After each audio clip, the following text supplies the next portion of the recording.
say we love the alcohol, la la la la la la. Just line them up and we will drink them all, la la la la la la. But my mother always said, if you want to drink all day, you best start in the morning, son, 'cause that's the Irish way. We don't get drunk, we get awesome, and every other mother will agree. We don't get drunk, we get awesome, so order up around for you and me. We don't get drunk, we get awesome, and every motherfucker must agree. We don't get drunk, we get awesome, so order up around for you and me, and you and me, and you and me. Let there be whiskey. Hey, everybody. Welcome to Nerds with Alcohol. I'm Chris. I'm Russ. And this is episode 278. 278, back in the virtual nerd basement. Ladies and gentlemen, welcome once again. And it is a lovely day here in Detroit. And, it actually was.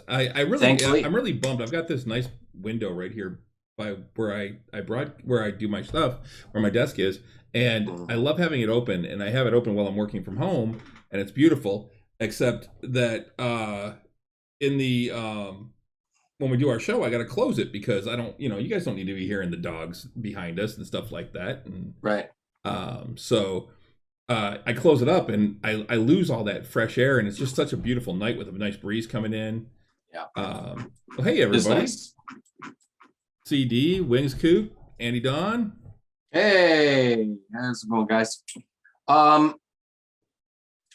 So yeah, we were supposed to get a shit ton of rain last night. We did. We did get some, but I don't think we got the shit ton that they were talking about. We got a lot, and I heard on the news today it was almost 16 hours of straight rain in some places.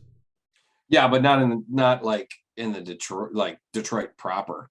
I mean, well, this was I don't know where, but I know here it rained all night long. It didn't start raining here really until about maybe 10:30. Yeah, and then it rained all night long. It rained, but it didn't stop until probably 6 or 7 this morning over here.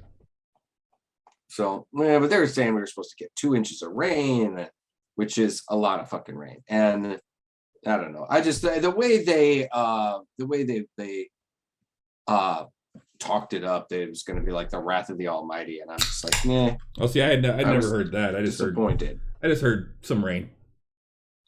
Well, at work we were battening down the hatches like it was going to be, but like I said, the next coming. Where you work, it rains inside. Correct. Thank you. Thank you for reminding me of the joy that is my job, and I actually do enjoy my job a great deal, but it is very frustrating with the fact that it rains in the building pretty much. So sorry about the being late tonight again. Yeah, guys, again, technical difficulties. Apparently Zoom was all kinds of fucking up. Yeah, it just basically crashed on my computer, and it pretty much locked up my whole computer, and I had to do a reboot, and then that took forever. So, but we're here now. We are, thank the gods. So how was your week? Busy. I'm like, wait. I'm like, wait, it didn't just lock up again, did it? Because no. you stopped and didn't talk. You were like, busy. No. Well, Stella just came back home tonight, and so today I picked her up from the airport today. So she's been in Florida. She does have her master's. She has finished, and now has a master's degree in creative writing. Congrats to Stella. Thank you. Yes, so she will be qualified to work at McDonald's. And no, I'm just kidding. It's a terrible thing to say. Thanks, CD. I'll be sure to pass that on to her. No, I'm very proud of her. And yeah. Well, she's fantasy sci-fi kind of. Right now, the book she's writing is like a horror novel, sort of more of a ghost story. So along the lines of like the Lady in Black and kind of things like that. So um, I'm the sci-fi fantasy guy more so. And she does appreciate the sci-fi and fantasy, but um, I don't think she's ever read any hardcore fantasy. But Like, she's a huge like, Harry Potter nerd, so. but she is a huge Harry Potter. I would love to see her read like, Game of Thrones or something like that, or even like some D&D books like Lord of the Rings or Dragonlance. Well, you know what I mean. Yeah. Not that Lord of the Rings is D&D book, but I think she would very much enjoy some of the like Dragonlance and some of the Forgotten Realms. Some of the books that, although they aren't like hard literature, Oh no, they they are are simplistic. they are very. I mean, honestly, from what I understand, a friend of mine read, I guess, reread the Dragonlance Chronicles and was kind of like much later in life, was kind of like, yeah, they're fun, but it's just like, Dude, I just they're read them for the definitely first time. Oh, okay, yeah, And they're I was like, written. okay, they were okay. They're written very much for they're like a so teenage simplistic audience. that. Yeah. Well, like, and we're much older now, and Yeah. when I read the Dragonlance Chronicles, I adored them, and have those aged? Yeah, a bit. I adored them, and but I'll admit that, I mean, I'll bet that they probably haven't. There's probably some other stuff that's a little more complex, So, yeah, I don't think she's read any true like sword and sorcery kind of stuff. But she is a big fan of Charles DeLint, apparently, and his fantasy is very it's very different. It's not like your typical sword and sorcery type of stuff. So I think she'd really get into like she likes Harry Dresden. She likes the Dresden Files, so she's very much into modern fantasy, which is great. Which is one of the most popular forms of fiction within that genre, within the subgenre of sci-fi and fantasy. Urban fantasy specifically. Urban fantasy. Excuse me. I'm about 8 years back on the current Forgotten Realms publication timeline, and I only read the Drizzt books the last 20 years. Yeah, I mean, I've got a bunch. I bought the Drizzt collected, like all 4 volumes of the big collected edition, so for the point of eventually reading them, because I had never read the Drizzt books. That's all you're gonna say about my master's degree? Criticize my reading? You didn't hear me singing your praises. What are you doing? She's just I told him I was very proud of you. She's not even listening. She doesn't listen to me at all. Well, obviously she was listening there for a minute. Yeah. It wasn't a criticism. It was just a statement. Anyway. Hey, you got some splaining to do. Yeah, whatever. She's drinking. She is allowed to kill a larger successful series. Yes. So anyway, so yes, I was home, and like I said, I am very proud of what she has accomplished. It was a lot, and let's see, Friday, just to it was kind of a normal couple of days, but on Saturday I had a big body paint gig at the Flint Institute of Arts, or Art Institute, and they did it was a fundraiser, and I body painted 2 people as jungle cats for their circus themed night. Excuse me, a little sleepy. And it went over extremely well. Like, people were very complimentary, and I mean, I was very, very pleased. Most of the time I'm like, I'm always kind of want to punch things up. I'm always like, I wish I had another hour to punch things up. And I was pretty pleased with the end result. And everybody just raved about my work. So it was cool. Cool. Yeah. Other than that, just kind of back to work today. We had 40 volunteers for like 2.5 hours from Quicken Loans. And we didn't realize, we hadn't remembered that we had all these people showing up today until yesterday. So we suddenly had to go, holy shit, we need to find shit for them to do, and so we were able to do that. They got quite a bit accomplished in that 2 hours, so it was nice. But we're moving into that production, and we've got 9 floats to make in 5 months. June, July, August, September, October, November. So 6 months, less than 6 months. Do not be surprised if I call off the show. So, but that won't be for a while. How about your week? How was your week? It was great. Had Friday off, went down to Indiana for my golf outing. Golfed a lot.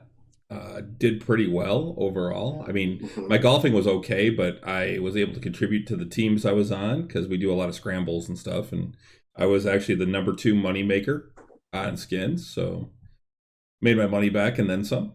So Gonna make that money. Yep. That was fun. Had a great time down there. Back to work today. So today was a lot of catching up and doing a lot of things that I need to do since I've now been hired in to the place that I've been. Cool. Yep. My first day is next Monday, so I had a bunch of stuff I had to do today.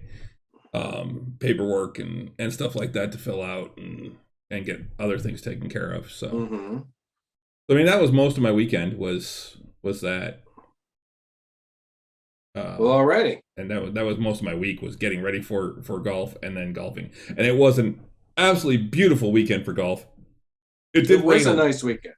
It rained a little bit on Saturday afternoon, right as we were finishing up our round. Luckily, we were the first team out, so we were the first ones done, and it had just started kind of sprinkling when we finished the 18th hole. And then we basically sat inside of our carts as it rained a little bit. Nothing really heavy, just a nice little summer shower, and watched everybody else play in that last hole as they were playing in the rain as we were sitting in our carts dry. So it was, but overall, great weekend. Had a great time. Good. So, what are you drinking? Tonight I am drinking a beer that it's actually, I think, a great beer for summer. It is the Odds. It's another one from Odd Sides, and it's one of their fruitsicles, which I've done a couple of their fruitsicles in the past. You have. This one is the Blueberry Raspberry Lime, and it is a sessionable fruit ale with subtle hints of tartness and a smooth, creamy finish. Perfect for a day at the beach, some yard work, or simply hanging out with friends. It's 5% ABV, and the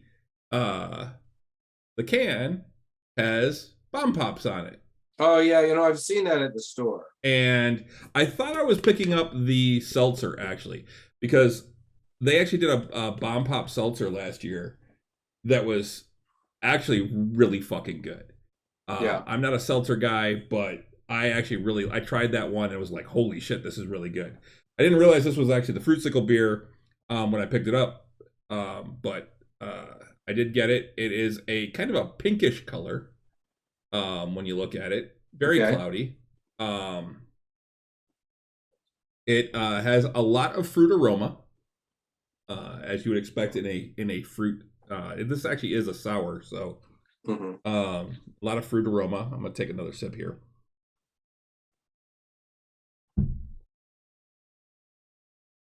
The flavors meld really well. You do get some of the lime. The tartness, I think, comes from the lime mostly. Okay. But the blend, it is reminiscent of a bomb pop. I mean, it's not right on, but it is reminiscent of the flavors of a bomb pop. And it takes me back to my childhood. Only I can get so weird. It's so except well, like it's so weird how they can do that with flavors and stuff like that. There's so many, the science of flavor, the chemistry of it. This is more tart than what their seltzer was. Their seltzer actually tasted like a melted bomb pop, or what I would think a melted bomb pop would taste like. It really did have a melding of all those flavors without the harsh tartness. But yeah, it's absolutely, this is really good. If you liked bomb pops and you like those flavors, and you like a sour, because you gotta like a sour. But yeah, I would say the blueberry raspberry lime fruitsicle, definitely something you should check out. Well, already. What about you? It is a beer. It's It not is a beer. cider, It is an it's a- ale. Yes, it is a sour ale. The outsides is out of Well, Grand Haven, Michigan. well, tonight I got something from Starcut here, in conjunction with Shorts Brewing. This is the Star Parade, as they say. Star Parade. Oh, okay. Now, Yeah, it's Soft Parade, but in cider form. Okay. They have a beer called Soft Parade. I see. This is their berry hard cider, and it's very much seems to be like their take on the Triple Jam from Blake's. Mm. And it's not bad. I think I like the Triple Jam a little better. This seems a little tartar. But it's not terrible. It's not bad at all. I definitely do think I like the Triple Jam a bit better though. Mm. This isn't good. This is good stuff. I'd drink it again. I bought a 6-pack, so I guess I will be drinking it again. Speaking of Triple Jam, now originally it was called the Traffic Jam, and Blake's was given a cease and desist by the restaurant, the Traffic Jam and Snug here in Detroit. Yep. And so they had to change the name to Triple Jam instead of Traffic Jam. Unfortunately, the Traffic Jam and Snug in Detroit, a well-known and storied restaurant, burned down over the weekend. Well, not over the weekend. It was not over the weekend. During the week. Yeah. And it was it burned from the inside out. And then like the next day, some of the embers, I guess, recaught and it burned again. Oh. Yeah. So it was a shame. I mean, it was a cool place and the food was good. But it was also actually never a lot ate of there. History. I've only eaten there once, but it was a cool place. The vibe was Google cool. says that they are currently temporarily closed. Yeah. Well, from what I understand, the owner does want to kind of reopen, but probably in a different location. Let's see. CD is I have Fresh Haze from Deschutes, a great hazy, juicy beer of which they have many varieties. Oh, that is a cool looking place inside. Oh, the Traffic Jam? Yeah, it was pretty cool.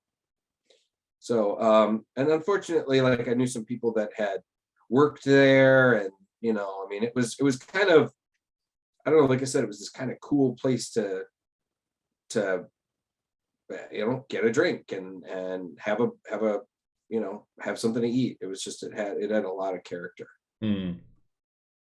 So nice on the pick there, CD. I haven't had Fresh Haze. I've had Fresh Squeeze, but not Fresh Haze.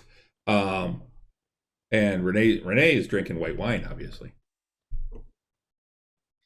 Is she? Yeah. White wine for me. Oh, there you go. Stella's also drinking white wine tonight. She celebrating as her victorious return home. Yep.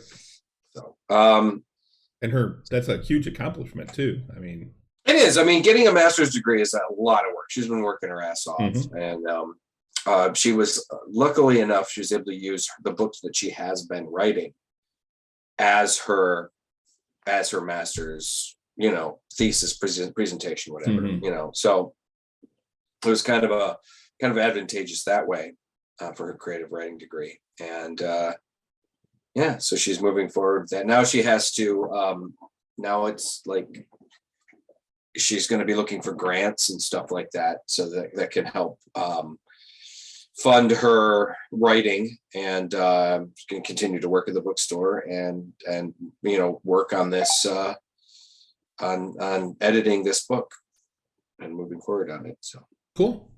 Yeah, pretty cool. I haven't read it yet. She won't let me read it, so that's okay. So we should move on. Lots to talk about this Yes, week. there is. I know you saw Orville episode 1 because that started last week, and I did. And Hulu is doing it as a weekly series.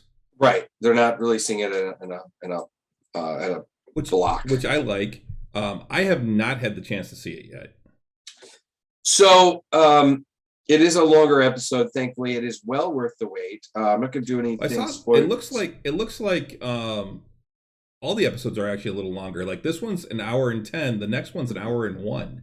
So I mean, they're still and a normally an hour-long television show would actually be closer to 45 minutes because to allow for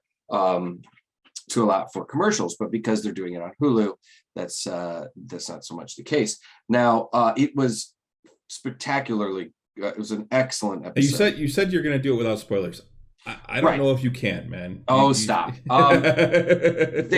They move right into recovery from the battle and the fight that they had at the end of the first of the previous season, where they were fighting the synthetic, Isaac's race. Yeah. So they're basically rebuilding the fleet because a huge part of the fleet was destroyed. Now, if you remember, at the end of that season, Isaac was instrumental in defeating his people.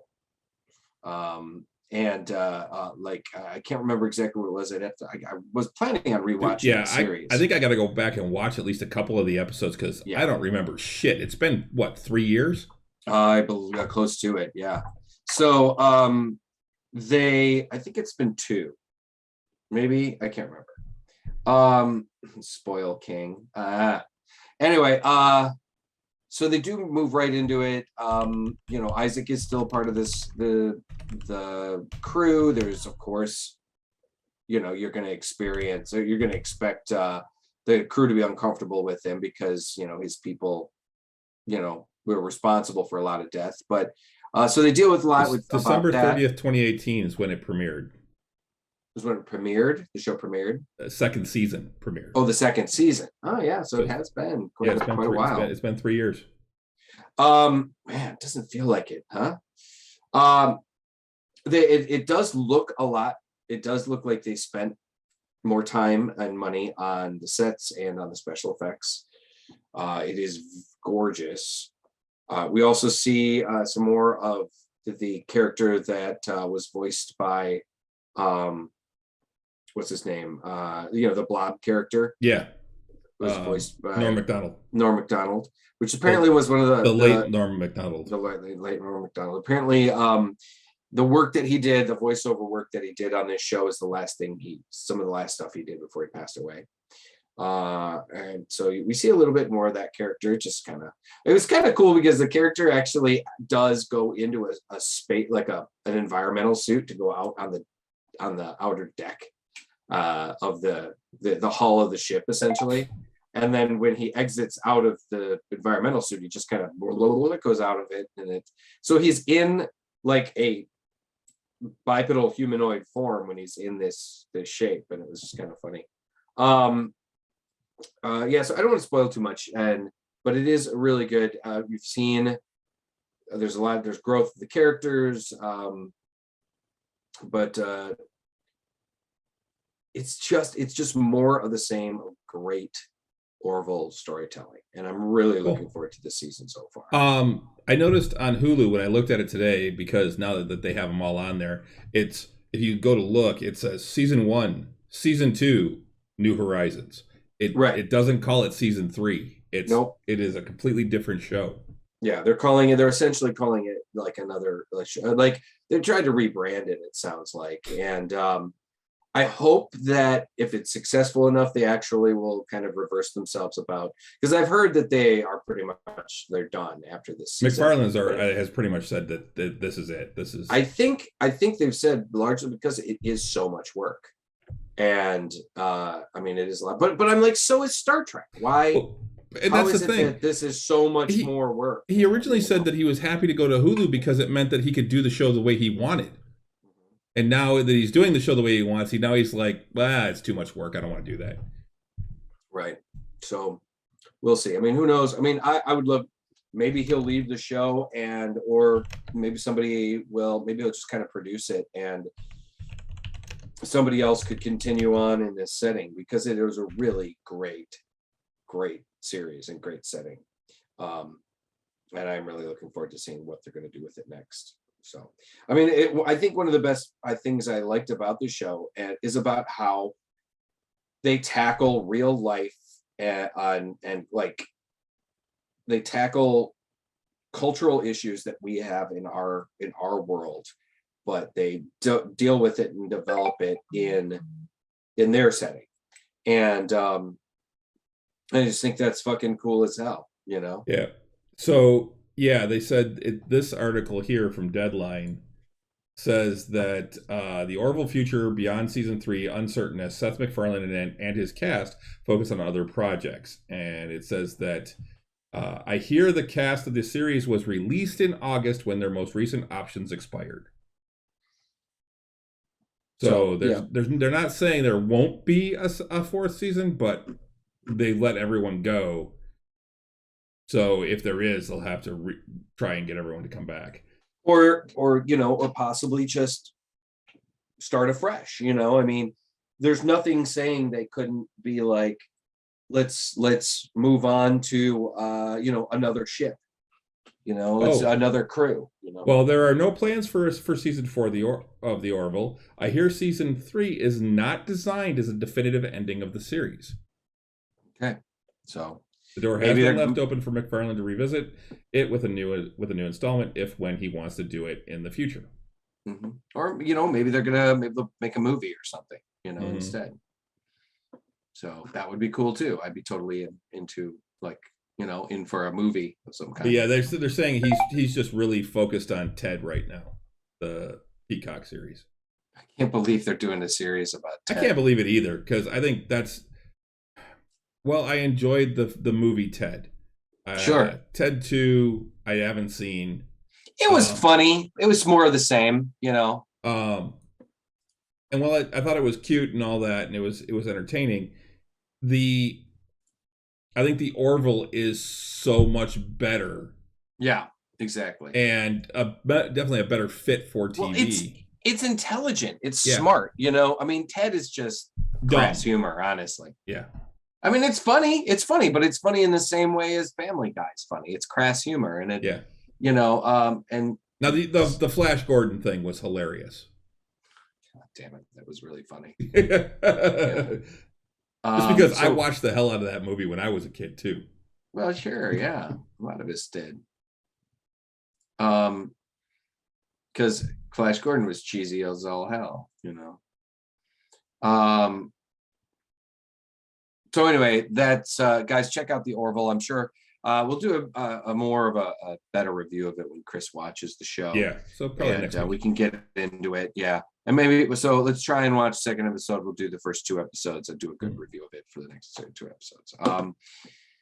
Let's see. The Boys also premiered. The Boys, holy shit, right? Yeah, holy shit. Now, see, that one I have watched the first episode of, and Amazon premiered the first 3 episodes. Yeah, but I've only watched the first episode, but goddamn.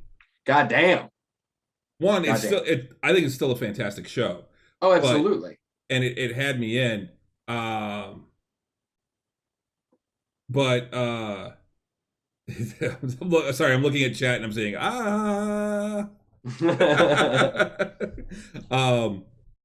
but yeah, he is gonna save everyone of us. He wears golden underwear.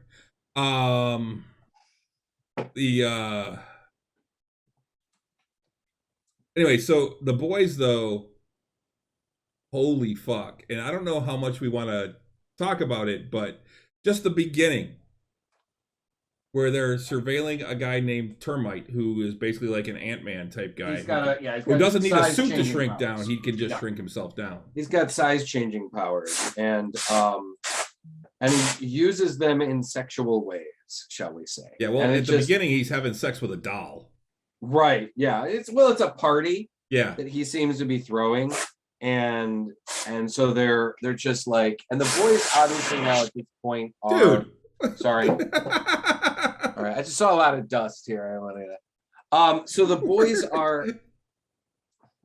What's my air thing? Yeah, but you can. Your mic picks all of that up. All I could hear was you spraying air. People don't need to hear that. This is real world, man. This is a real conversation. It's anyway. The boys are obviously working, in a little bit more like the way they had to kind of define themselves in the comic book as a kind of a way of policing the superheroes. At the end of the second season, they're kind of cleared of the wrongdoing that they were suspected of, and in the third season here, they are now and have been, because there's been a time jump, and they've been working, and they've been working for a year as super cops, essentially. They're government agents. Right, they're government agents working under the purview of the government, or the CIA and the FBI. Well, it's the Federal Bureau of Superhuman Affairs. That's right, it is, and it's their job to keep an eye on these soups and make sure they don't fuck up too bad, and punish them if they do. Bring them in. Now in the comics, they straight up just murder people. Like they'll kill these superheroes. They find out they're doing something fucked up, and the boys. And Butcher just goes in and does what he's got to do. And that's the thing. The difference, one of the differences is that in the comics, they all of them have some form of superhuman enhancement to some extent. They do. They've got at least an end strength and durability, so that Butcher can go toe to toe with a lot of the soups. Now, I mean, Highlander will still destroy him. Homelander, excuse me. Thank you.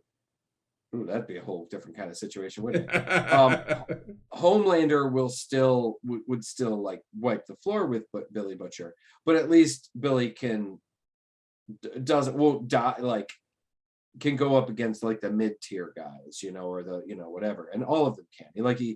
They all take some level of and taken some level of compound V to give them some abilities.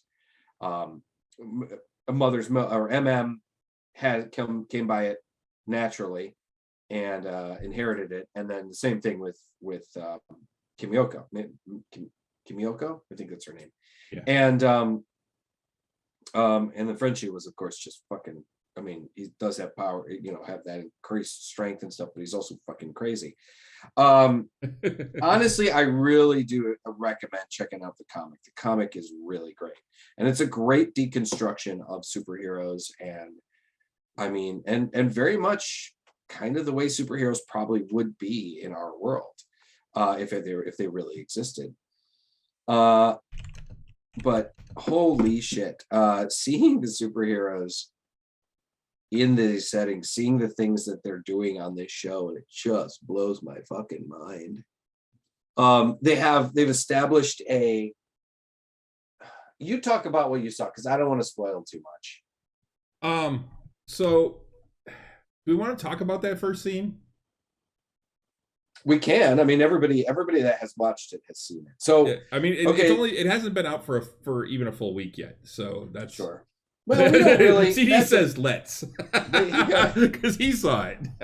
All right, so basically the first scene, the boys just the tip. Yeah, just the tip. The boys go to a party that's being thrown by termite. They've been surveilling him. Yeah, and they got a tip. Activity, right. And basically Butcher comes to Huey and says, "Hey, we want to go after this guy. Give us, all we need is you to give us the green light." Right. And he basically says, "Pictures only, no violence, don't kill anybody, don't kill anybody, blah blah blah." Right. And Huey's actually at the opening of the Sevens movie. The Sevens movie. They have, because that's the thing. The Seven, as part of their money making kind of thing for Vought Industries, they make movies, they have merchandise. It's the dawn of the Seven. Right. So it's kind of and there's a lot of it's funny because had to have a lot of rewrites after they found out that Stormfront was a Nazi. Right. Well, that's the thing. They did. They did a lot of. There's a lot of in-jokes, particularly like about the Snyder Cut and about Justice League, and there is a lot. That's one of the things I really do like about this is all the in-jokes and stuff. But yeah, so Butcher goes to talk to him. Huey is working for the Bureau of Superhuman affairs, and he's actually working for the congresswoman that's like heading it up and everything, who's essentially like supposed to be kind of a take on AOC, but we know from the show, from what they showed in the previous season, that she's a soup too, and that she has the ability to basically pop heads like zits, pop heads, pop body parts. Well, we find that out later, yeah, but later on. And so he's working for her, and he's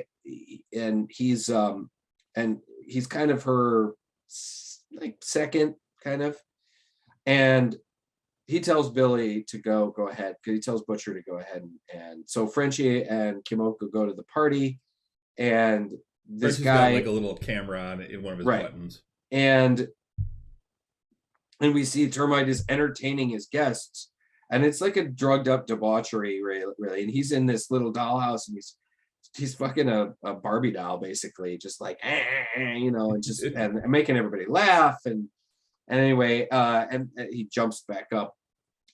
He grows back up to normal size and on the table, and he's naked, and he's like, haha, and he grabs this guy, and is obviously his boyfriend or whatever, or boyfriend for the night, I don't know. And they go into the next room. They seem to actually be in a relationship. Yeah, they seem tight. And they go in the next room, and they're doing lines of coke, and Termite sneezes. Yeah. And he's like, oh, she sneezes or whatever. And you also see Kimmy going into the other room. She sees somebody playing the piano, and she has this moment where she kind of sees herself as well, she starts singing. All of a sudden she just starts singing Dream a Little Dream, which I love that song. And she's got a great voice, and then it flashes back to her at the door, and you realize she's just was dreaming it or fantasizing about doing that. So anyway, the Termite and his boyfriend start making out. And then he looks at him and says, I want you inside me. And then I saw that, and I thought to myself, oh God, no. Oh God, no. And okay, yeah, I thought one thing, and they went a different place. Yeah, they certainly did. Termite shrinks himself all the way down. Dude lays his dick on the table. And then Termite enters his urethra. Yeah. And then is inside him, and you see it, he's inside him, and he's like rubbing his arms back and forth in the and the guy's going crazy. He's like, yeah, get to the prostate. Yeah, he's saying things like that. And when you think about it, I guess that would be like sounding, and which is when you take those rods and you insert them. And I mean, I don't know, man. I'm not interested. It's just like, holy shit. But then, of course, the Termite sneezes again, and it causes him to grow back to normal size instantaneously, and the guy, his lover, is putty at that point. Ripped in half, turned into but the prostate, but you see, that's the thing, but the prostate, it's a long way to go to get to that prostate, So anyway, and the guy just is turned into like soup, essentially. And you're like, because it was basically just the middle, because his front half was on the bed, just slooped over, and just he was bleeding, rapidly bleeding out. Yeah. I mean, it was just like, he's covered in blood. Right. And he's screaming. Yeah. And then now, so Frenchie sees that. Frenchie and Kimiko go in, and they see this. And then the guy goes, oh no, and shrinks down and proceeds to beat the shit out of Frenchie. He stops Frenchie, trips him, runs up his pant leg. Because that's the thing. The guy obviously still has the strength of a normal person at the size that he is. Kind of like, the way it is with Ant-Man and whatever. And they talk about it. And also because that strength is compressed, it's like getting hit with a bullet, So he oh my God, yeah, he's like, he's going to try to get in my ass, and Kimiko comes in. And she's able to grab him, and then they kind of like the guy bites her. Yeah, and she pushes. I guess she throws him or pushes him into the pile of coke. Well, no, she dropped him.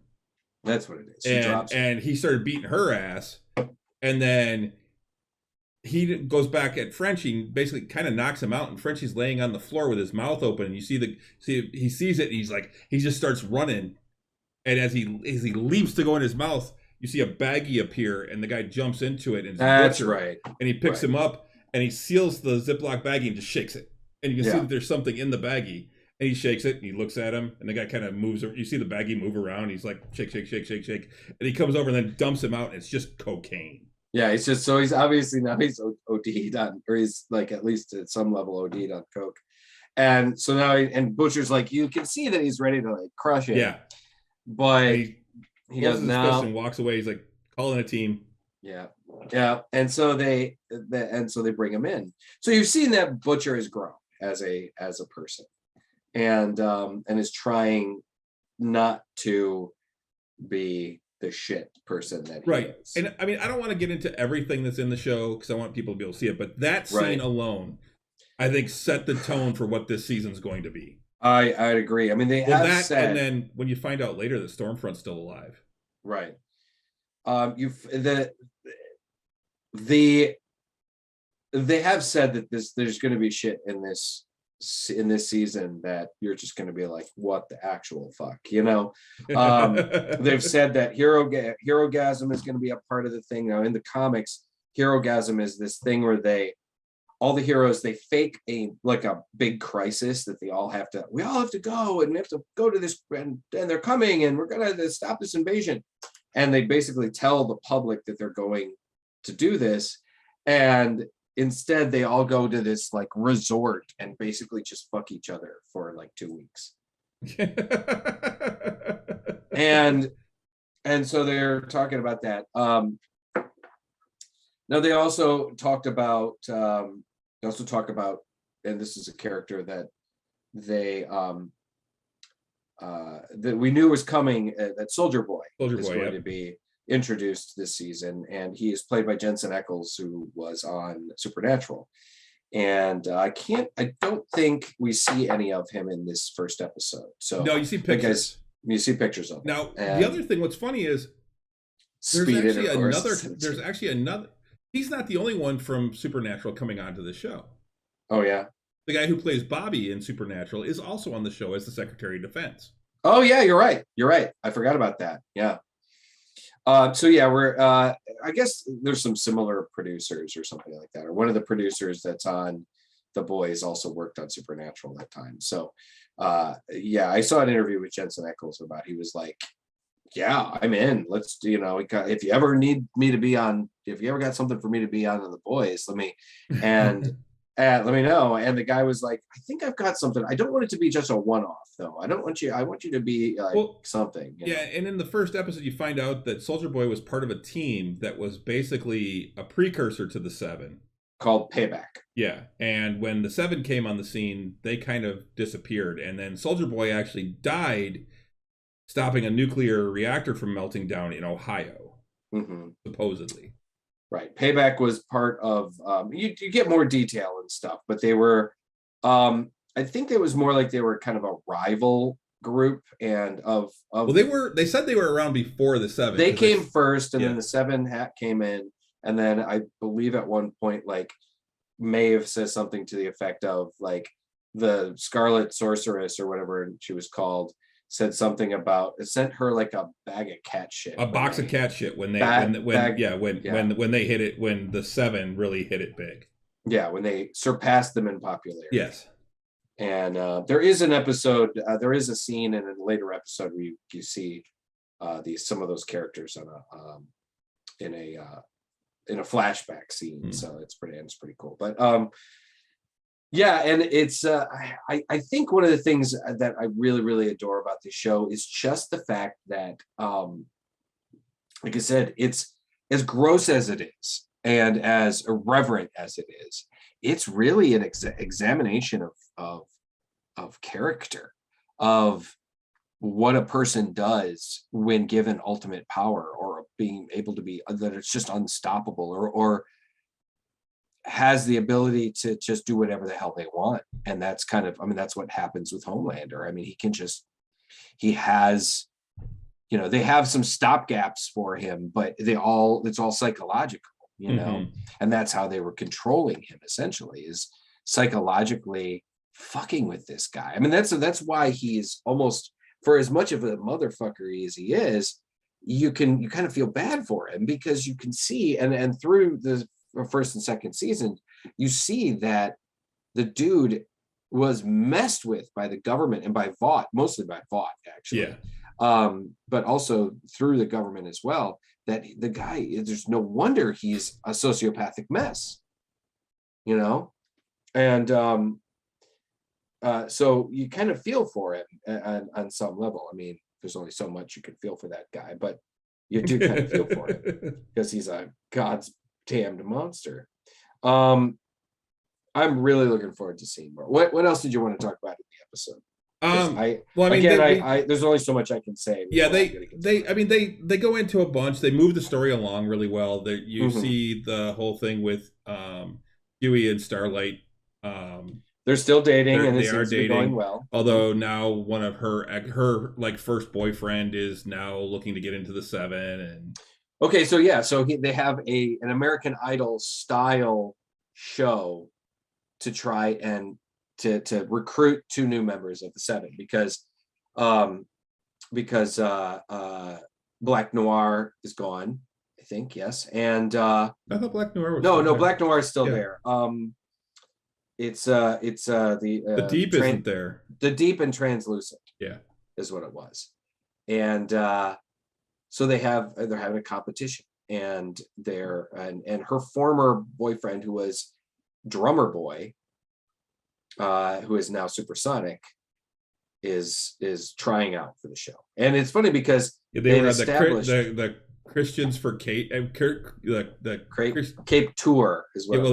The Christians with Capes tour or something like that. Yeah, and that he was essentially in a boy band, the superheroic boy band.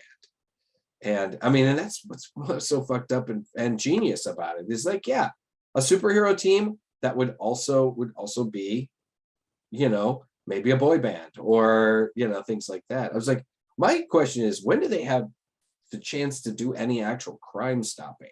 When do they have that time? They're always doing it. And have we really seen any villains yet? I mean, we haven't really seen any real.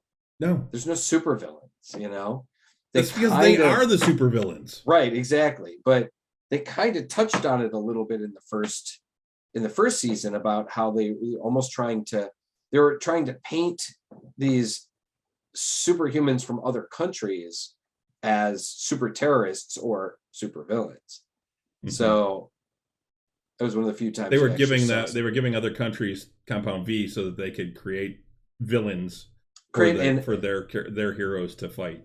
Well, it all comes down to money. They were trying to create a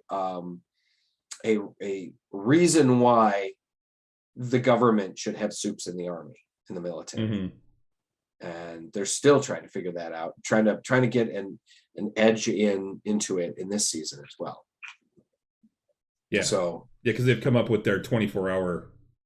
Right, which is sort of similar to the idea of what they touch on that in the comic book a little bit about how there were some temporary forms of Compound V. So, but all of the characters get a little bit of development still. I mean, like I said, Starlight, you get some stuff with her, you get some stuff with Homelander and stuff A-Train. with A-Train, about how he's still in the Deep and how he's A-Train is still what's it called? He's still not running like he should be because of his health issues. He got the Deep is apparently doing a lot better. Escaped the cult. Yeah. And he wrote a book, and he's on a book tour and all these other things. So, and he's bucking to get back onto the Seven. So we'll see how that goes. Like I said, I know some things that's coming up, but I don't want to see too much more because I know how much you hate that. So we should probably move on to the next thing. We can move on. Speaking of shows online though, and all these shows that are coming up, Renee just said that just dropped What We Do in the Shadows has been renewed for seasons 5 and 6. Right. So we got season 4 starting in like a month. Yep. And they did announce that seasons 5 and 6 have been renewed. So I mean, obviously the the studio, the Hulu has seen the season, FX has seen the season and has said, we're gonna keep going on this bad boy. So I'm really excited. I'm looking forward to it. I think What We Do in the Shadows is easily one of the funniest fucking shows on television right now. So loving it. Cannot Guillermo, wait. let me out. It's stuck again. Guillermo. Yeah. But it's gonna be interesting to see how exactly what direction they took. I mean, we ended the season with them like initially going to Europe, and but then the teaser is them all back together again, taking with baby Colin in Laszlo's in a baby carrier. Oh, that's in right. Laszlo's I forgot chest, that Colin became a baby. Right. Then he was reborn. So, and they're at a club, and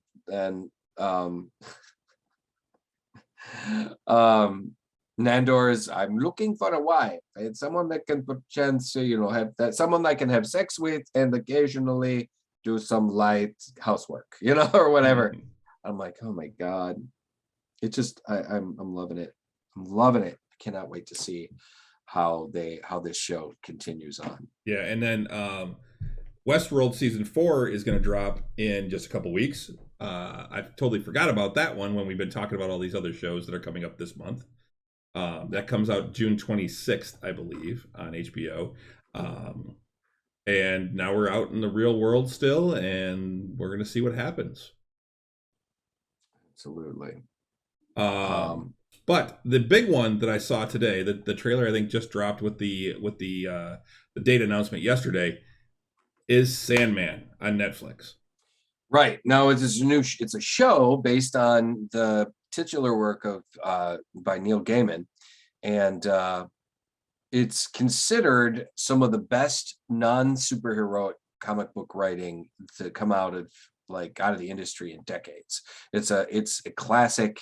I mean, I think a lot of people consider it just some of the best fiction, genre fiction that has been written.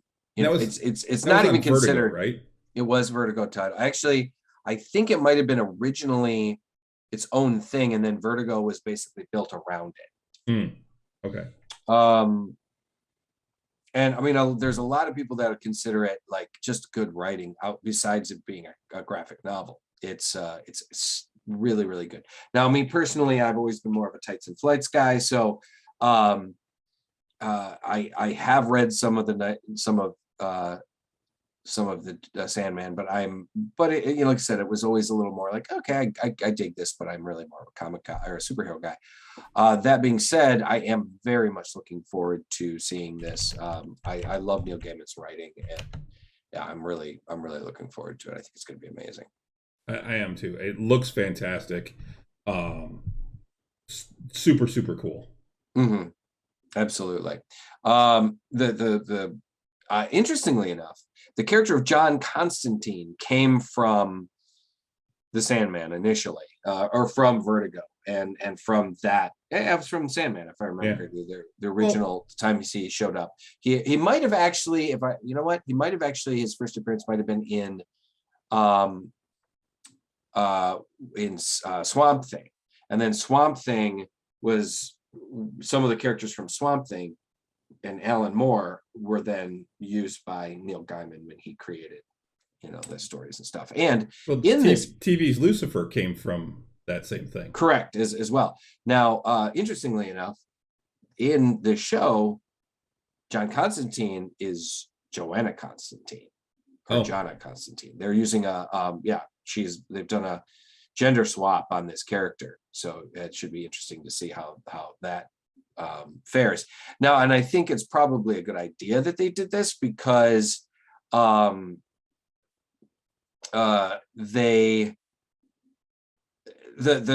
John Constantine from that we've seen, that we've all become very used to on Legends of Tomorrow and stuff like that, is such a great character and such a great actor. I think it's probably a good idea that they did a shift on it, so that she stands alone as her own kind of thing. He got screwed out of his own series because Fox. Absolutely. Fox fucked it.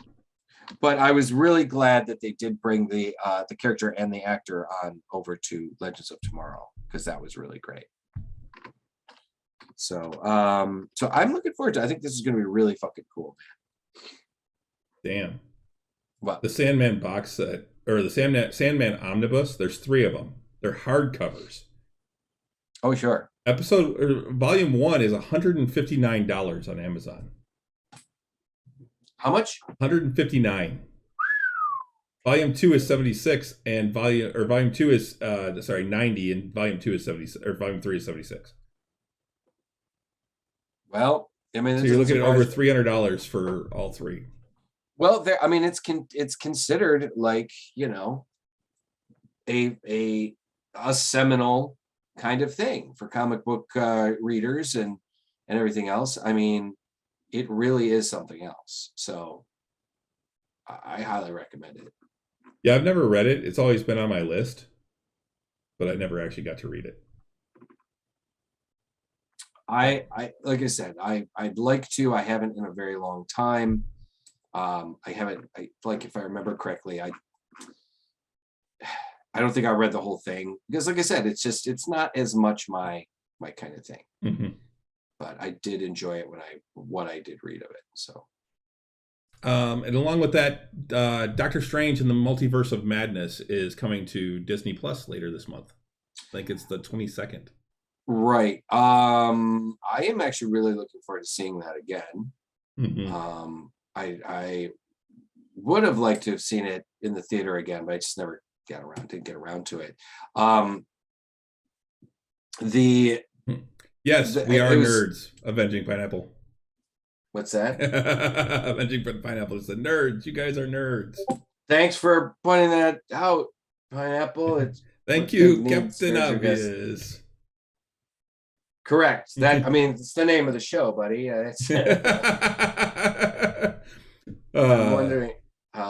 I'm wondering if Avenging Pineapple is somebody I know and is just fucking with us. But I wouldn't be surprised. So yeah, I'm really looking. Somewhere says it's nerds. Yeah. Well, okay. I'm really looking forward to, like I said, catching Multiverse of Madness again. I'd like to really kind of dive deep into some of the Easter eggs in there and everything. And I mean, it was such a good fucking movie. I'm really looking forward to seeing it again. I of course I will be adding it to the collection. I believe it is coming to DVD soon as well, but I believe everything is getting released to Disney Plus first. Probably. I think that's their model, is that they're going to do Disney Plus first. Blu-ray. July 26th will be the Blu-ray. Aha! So a month after it's on Disney Plus. So you had some video game stuff too, didn't you? Yeah, a little bit. Let me see. Let me pull that up. Hold on. Where the hell? All right, I'll look at that later. Where did it go? Okay, here it is. Couple of things. Where is it? Dragon Age Dreadwolf. For those of you guys who have been big into Dragon Age, I played all of the Dragon Age games, and I really found I love Dragon Age because it was it was a fantasy sword and sorcery kind of thing, but they did it was very dark. It was kind of, you know, there's a lot of demonic kind of theme, and the look of the design element I found to be just really kind of innovative, and I really liked the characters, the races, the armor and costuming, just really great. The new game coming up is called, they did finally release the suffix or the subtitle of it, Dragon Age Dreadwolf, and it's going to be apparently Solus, who is a character, an elven, well, honestly, a human form of a god, if I remember correctly, or a mortal form of a god, and was embodied by this character Solus, and you're going to be seeing him again, and he was known as the Dread Wolf. And I'm really excited. It's looking like it's going to be really cool. If the what little things you've seen, what little things we've seen from the images and stuff, it looks like it's gorgeous. It's going to be very much taking advantage of the resources in the current generation systems, the gaming systems. Looks like it's going to be beautiful. They still haven't given us an actual date on the release of this game, but it does look like it will be coming relatively soon. I'm guessing if it's not out before the end of the year, then probably early 23. Also,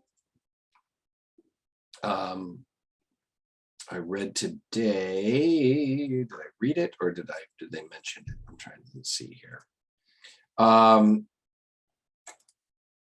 God of War Ragnarok reveal rumored for Summer Games Fest. So a leaker hints at a release date reveal for the anticipated sequel.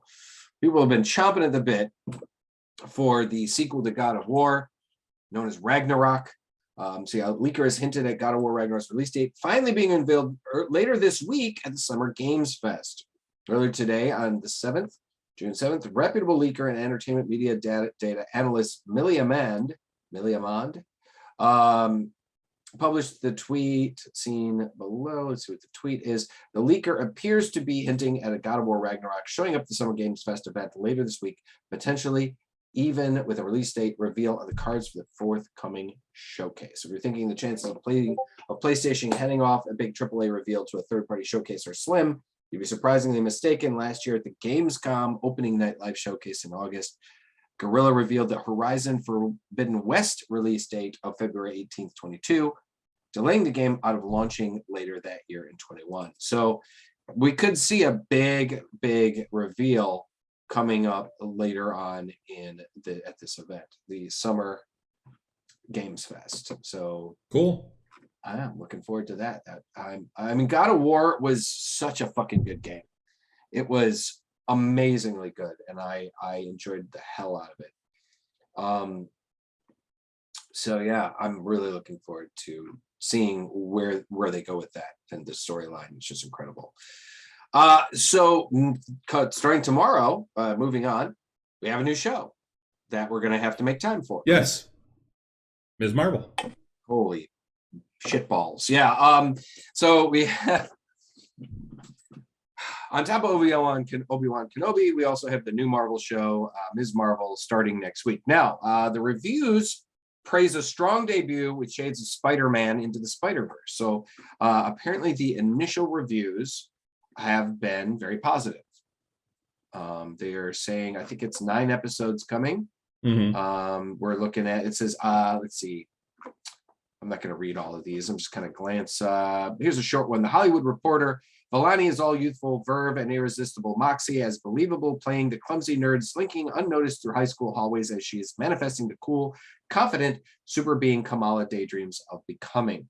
IGN gives it an 8 out of 10.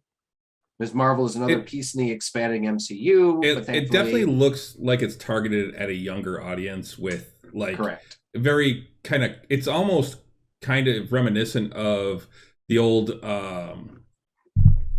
John Cusack movies where he would draw stuff and it would come to life for him.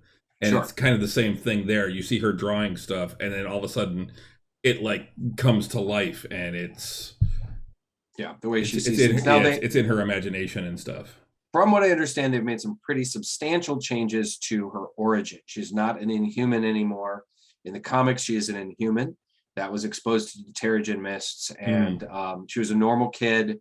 But apparently, they revealed that a lot of people that live on Earth have long dormant genetic ties to the Inhumans. And there was a cloud of Terrigen mists was released into the atmosphere. It was moving around the world. It was causing a lot of problems for mutants, because apparently it was poisoning mutants. And there was a big storyline with the Inhumans had to go up against the mutants. And it was for a while there, they were really trying to push, Marvel was really trying to push the Inhumans because they didn't have access to the mutants. The mutants for their movies and television. So they're trying to back burner the mutants. Now that obviously didn't work. So, but they were trying to really push the Inhumans. Since the reason why the Inhumans were a big part of Agents of S.H.I.E.L.D., why they got their own Marvel television show. One of the few Marvel TV shows that was considered a complete fucking failure. Oh man, it was not good.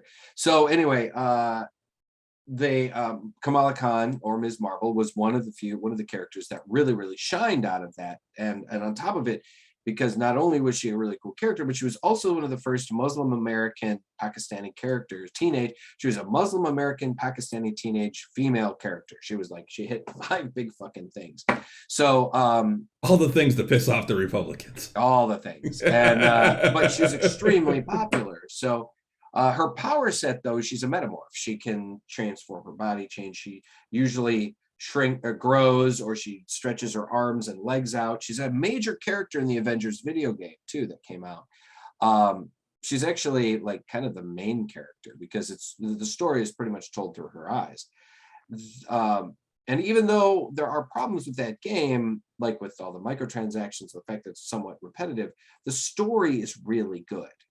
Like, honestly, the story for that game was really fantastic. So if you guys haven't played Avengers, if you're a big comic fan, you might want to get around to it. It's pretty fun. So anyway, but in this show, they've changed it to more, looks like she's channeling some sort of cosmic power.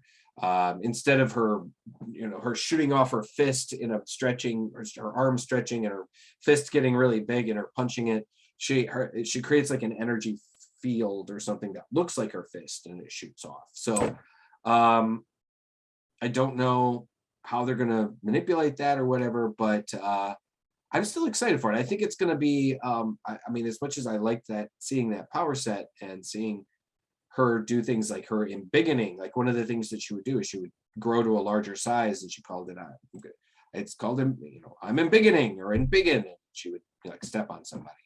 I think it looks like it's going to be really great though. And I think it's definitely a show that we've been needing, so yeah. We'll see. I'll give it a shot. Yeah, definitely give it a shot. What else? Yeah. So do you want to talk Obi-Wan, or do you want to do the list and then talk Obi-Wan? Let's do the list and then we'll get into Obi-Wan real quick. So if you guys remember, a couple weeks ago we started on, just so you know, we are at like an hour and 10 now. So right. So we're gonna just run through about 20 of these real quick. I did have some other comic book stuff, but it's all right, it's not a big deal. I'm gonna read that myself, blah blah blah. So a couple of weeks ago I found this great list of the 100 best TV shows of all time. It was on Total Film, which is a section of Games Radar website, along with Newsarama, Edge, and Retro Gamer. So we went through the first 30, I think. We went for the first 30, went up to 70. So we're going to run through the next 20 real quick, go to 50. So we left off, number 70 was Black Mirror, which was that Netflix show. Started off somewhere else, got picked up by Netflix, and it is very much like I think it was a British show. I think it was. It's very much like kind of a sci-fi version of like a Twilight Zone, a very serialized kind of thing, one-offs and standalones. A really, really cool show. Number 69, Arrested Development, was an interesting story about that. One of the most loved and least watched comedies of the last 20 years. Arrested Development focuses on the epically dysfunctional Bluths, specifically Michael, played by Jason Bateman, the one sane figure in a family of deeply terrible oddballs. Lasted 3 seasons on Fox, but while being lauded by the press, it never found that big audience. A related Netflix-funded series blotted the copybook, and a 5th run is nothing to write home about. Yet that doesn't take away from the excellence that came before. The first couple of seasons were absolutely hilarious. Unfortunately, because of scheduling and weird things, it's almost like the last couple of seasons were stitched together and didn't quite make it. But it is a really funny show. I've watched the first 3 seasons, I think, of that, and I didn't think it was hilarious. I thought it was entertaining and it was funny, but I didn't think it was hilarious. There's a lot of cringe humor too. Yeah. But it has this great cast. The cast is fantastic and really hilarious.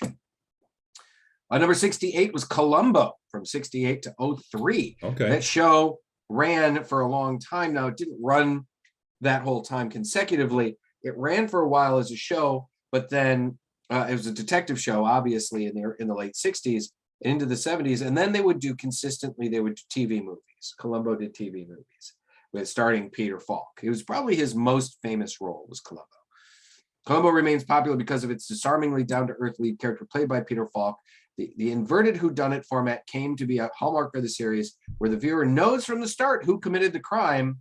Contemporary celebrities included William Shatner and Johnny Cash took turns as villains, and Steven Spielberg directed the 1971 season premiere, making the series a crime drama masterpiece. So, pretty cool. Number 67, Killing Eve from 18 to current day, 22. Never watched it. Yeah, I haven't watched it either. Won a bunch of awards and stuff like that, but yeah. So, but it seems to be a pretty cool show. Number 66, honestly, one of the shows Stella and I are watching, and it's really, really hilarious. Number 66 is Schitt's Creek. Now, if you have not caught Schitt's Creek on Netflix, it is hands down just absolutely hilarious. It is a sitcom about. You got to get past like the first half of the first season, because right. It does take a little getting used to. I'd say the first like 4 episodes. If you can get after the third episode, I was like, I don't think I want to watch this. Yeah, it's another Canadian comedy. Right. For me, I was hooked. I think by the second episode, because I just could see it. I was like, oh, I get it. I see it. I see where this is going. And but you're right. It is one of those ones that's like, if you don't get it right away, if you don't, it might, you might have to give it some time, because the characters, particularly the family, they're not nice people. No. Basically, it's about a group of very, very rich people whose their entire fortune gets embezzled, and they have to move to this town and try and create a life for themselves. Ew, David. Ew, David. And so you've got your socialite daughter that has pretty much done everything, gone everywhere, did everything before she was 16. You've got your spoiled, rotten, kind of emo son who's just a goddamn mess. Like, honestly, probably has spent his entire life in therapy. You got the mother, who is a former pretty big deal soap opera star, and then dad, who got rich in video stores. He had a chain of video rental stores similar to Blockbuster, and had like $500 million that just up and disappeared because because of crooked accountants. But the awesome thing about the show is that these characters really grow. Yeah, the only thing they had left was the town of Schitt's Creek. They owned a town. He bought it as a joke, and it was the one thing they had left. And I'm honestly like, how do they own a town? I mean, how is it that they actually own the town? It's not like are they getting a stipend because they own the town? I mean, I just didn't understand. But they move into the motel, and honestly, the kids' character development, I think, is some of the best in the show. Absolutely. And but David and Stevie's relationship, I think, is the best thing about that show. Stevie is the best. It becomes she's the manager of the motel that they stay in, and she becomes like basically David's best friend. And their relationship is absolutely hilarious. Honestly, guys, check it out. It's on. You can see all 6 seasons. It ended in 2020. It's written and produced largely by Eugene Levy and his son Daniel Levy, who plays David. Their daughter is also on the show. Eugene Levy's daughter is also on the show, as is one of the other side characters. And she's the diner owner. Yeah, and Catherine O'Hara is on the show, as well as the matriarch. And Chris Elliott's the mayor. It's just, and I know you don't like Chris Elliott. No, I don't. I am not a fan. I think that was one of those. It's one of those things that made it harder for you to get into. So moving on, number 65, Orange is the New Black, another Netflix exclusive that we're in from 13 to 19. Honestly, also a very good show about based on the true story and the life of a woman who after being sentenced to prison for 15 months for the thing she did when she was much younger. She goes into prison, and it's about her experience in the prison and in a woman's prison. Yeah, I started watching the first episode, didn't even make it through it. It's an interesting show, but it does take some time to get through it. Interestingly enough, the woman who played Captain Janeway is a major character on this show. What's her name? Kate Mulgrew. Kate Mulgrew, thank you.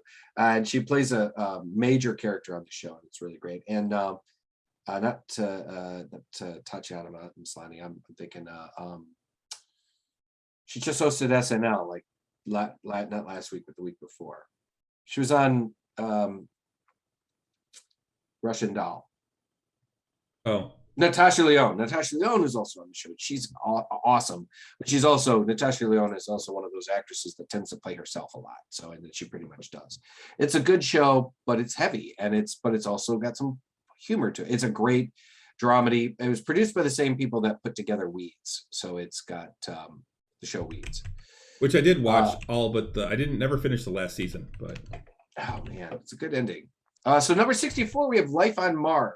Modern day DCI Sam Tyler is hit by a car and wakes up in 73, just in time for spaghetti hoops, armed blaggers, and a bullish gov in the form of impressible Gene Hunt. So I believe this show was later eventually also ported over to the States with an American version. So it was I remember watching the American version a little bit. It's kind of cool. Number 63, a show that's on everybody's mind right now, Stranger Things. This number started in 16 to the present. It is going to be ending after the season. If John Carpenter and Steven Spielberg worked together in the 80s and made a show, chances are it would be a lot like Stranger Things. Everybody knows about Stranger Things. It's a great show. I'm not going to talk about it. Number 62, we have True Detective from 16 to present. They got a new season coming out pretty soon, starring Jodie Foster in the main thing. It's been 3 seasons of that so far. Stella and I watched it. They're really good, but you have to take each individual season separately. The first season is amazing. The second season's pretty good, but not quite as good as the first one. And the third season is also amazing. So, but it's a detective story. It's a murder mystery story. It's all character growth and development. It's really cool. I'm sorry, I missed that one. I was looking at something. What was that one? True Detective. Oh, it's on HBO. Yeah. I watched the first season. It was fantastic. Yeah, I heard the second season's not as great, and then the third season is hands down one of the best. Exactly, just what I said. Yes. Yeah. Matt McConaughey and Woody Harrelson in the first season really killed it, and it was really amazing. So highly recommend it, at the very least the first season. Really good. Number 61, House of Cards. From 13 to 18, Netflix further cemented its hit-making credentials with the reinvention of the 80s British drama. It's all about Kevin Spacey was the lead on the show, and he played a congressman named Francis Underwood. It broke records, becoming the first online-only drama to receive major Emmy nominations. Unfortunately, Kevin Spacey was then kicked off the show when the allegations of his sexual misconduct came about and whatnot. So I haven't seen the show, but I've heard it's good. Succession is number 60. Another HBO show is running from 18 to present about a very rich family and how they control a company. Renee and I started watching that one, and it's a good show. We just never. It was one of those that kind of fell by the wayside as other things came up that we wanted to watch more. Right. So heard good things, haven't watched it. Number 59, Fleabag from 16 to 19. You can watch that on Amazon Prime. Phoebe Waller-Briggs' star-making show, Fleabag, is a dark comedy about modern life in London that deals with all the tricky and sticky subjects Girls did, but contained with a tight 2 seasons. I've heard she breaks the fourth wall. I've heard some really cool things. Number 58, from 2010 to 15 is Justified. That was a great fucking show. Haven't watched it. It's on my list. I have it on my Hulu list. I've heard so many good things about Justified, and I really am looking forward to getting around to it. Timothy Olyphant is one of my favorites, and he is spec-fucking-tacular in that. Now I understand. I think they may be coming back and doing like a Justified movie or something like that. So, or a return like a short season or something like they're doing some of these short later. That'd be seasons. cool. Right. Number 57, from 15 to present, we have Better Call Saul, the spinoff or prequel, actually, to Breaking Bad. One of the greatest Was it a prequel? shows I thought it was after. Well, it's a prequel. It takes place. It's because the character of Saul Goodman is the lawyer that they use in Breaking Bad, and this is basically how the defense lawyer Jimmy McGill becomes Saul Goodman. And I haven't watched it yet. They're in season 6. I'm really looking forward to seeing it. I almost started it the other night, but I was like, oh, I can't get into this right now. But really, yeah, I haven't watched Breaking Bad either. Oh, Chris, you really got to dive into Breaking Bad. Renee watched it. I haven't. It's intense. It's intense. It's one of those things like you can only watch. You got to watch it in pieces, kind of like the early seasons of Walking Dead. So number 56, we have the U.S. version of The Office from 15 to 13. The Steve Carell starring show. It was the show that kind of made Steve Carell's career. I binged that show. I believe it was during the pandemic, and as much as there were times when I was like, ooh, cringy humor, it makes me uncomfortable. Overall, it's a very positive experience. The show was killer, and there's a reason why the Office was one of those last great shows that people were like talked about around the water cooler. Like, God, have you seen the show? Have you seen The Office? And see. Because in 13 we didn't have binging television. Yeah, I wasn't quite doing this. I watched the first half of the first season at least twice, and I can't get past it. I just lose interest. And I feel you on that. The first season, a very short season, and I had a tough time getting through that first season too. But I think in the second season it really starts to pick up steam, and you start to give a shit about these characters. Carell's character is just such an asshole that he's so unlikable. And that's the thing. I believe in the second season they did their best to make him a lot more likable. Because that's the thing. In the first episode, Michael is completely unlikable. Right. And in the second season, I believe the writers worked really hard to make him a much more sympathetic character. Because he was kind of a dick. You'd almost think that he was even like a little bit autistic. He's like, he doesn't quite get it. He doesn't quite get the social cues. He doesn't quite get why things are inappropriate, why some jokes are not, you shouldn't be talking about that stuff. It's like, and some of it just comes from him being a guy that's like, like right around our age, that is like, what's the big deal? We used to joke about this stuff all the time. It's not a big deal, but now it is a big deal. You can't make those kind of jokes anymore. It's like, yeah. His name, Michael Scott, the character Michael Scott. It's like, Michael, you can't joke about that stuff. We can't say that stuff. And it's not like he was being mean or malicious. It's just, that's the way it was. Stinger Faye, I agree.